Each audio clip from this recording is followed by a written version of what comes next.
The batteries in your RV will consist of either a 6-volt deep cycle battery hooked in series, so you would have to have 2 of them, or a 12-volt system. Now the 6-volt is going to have positive to negative and negative to positive using jumper cables, very similar to this, and then the positive off to the power side and the negative off to the ground. And what that does is it takes 6 volts and creates a 12-volt battery bank. Typically gives you a lot more power, but you have to have 2 batteries. So you got more expense, you have more weight, a little more maintenance.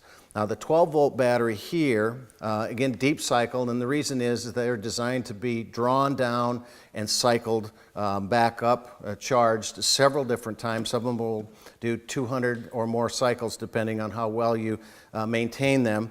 And a typical one starts with a group 24 battery. It's going to give you about 150 minutes at 23 amps. Not a lot of time if you're boondocking. You can go up to the group 27. It gives you not quite twice as much capacity out of it. If you really do a lot of boondocking, and let me back up here a little bit. If I want more capacity out of this, I can add a second battery to this bank here, and I would hook it parallel, which means I would go positive to positive and negative to negative. That keeps me at 12 volts, but doubles my amp hours. If I do a lot of boondocking, I want to step up to this monster right here. This is called absorbed glass mat. What's the